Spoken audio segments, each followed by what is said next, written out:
Piny owacho ma Homa Bay yawo ayanga kar od thieth mar Ramula e sub-county ma Ramogi East kaka achiel kuom chenro mag bero sekta mar thieth kendo chwalo konyruok ne jotuo manie alworano. Kaka jafwambo marwa Ali Beach lero, kar thiethno ni kod kar timo bero kata thiata manyien kod kar konyruok mar mine.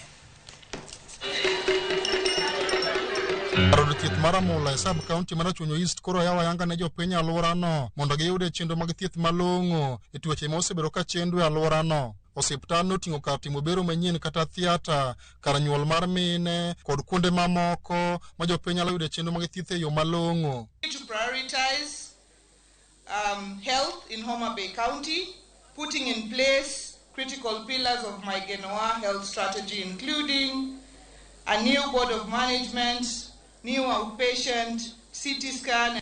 This facility that we are opening today will have a theater, as you have seen, and a 60-bed capacity, and it will greatly address the challenges in this constituency. Gavana Wanga koni sirikande pod biro tiyo machiegni kod migepe ma opogore e bero sekta mar thieth e kedo kod tuoche ma osebedo ka chando jopiny ka okoni jochiw thieth e kaunti no mondo ne ni jotuo oyudo thieth makare osiptende ma gitiye.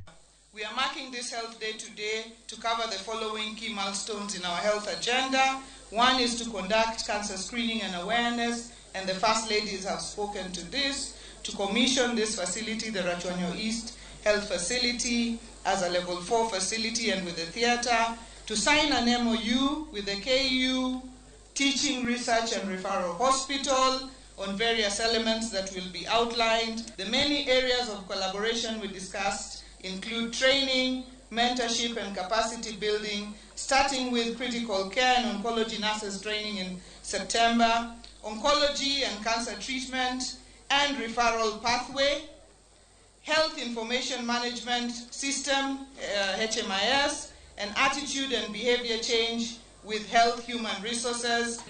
Quality and affordable health care within this county.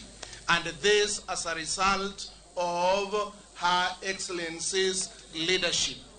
That has actually been proved, and there is no doubt about it. Jakombod matayo osiptal e mbalariany ma Kenyatta, Prof Olive Mugenda mane ni wendo modhial e kinde nyasi no, oyango ni giseketo winjruok gi sirikand kaunti ma Homa Bay mabiro neno ni gitiyo kanyakla e kedo kod tuoche ma osebedo ka chando jopiny kamoting'o tuo mar kansa. Congratulations to the team and the governor for this very, very good work. I've seen the building is excellent, and I'm very, very proud of what you are doing.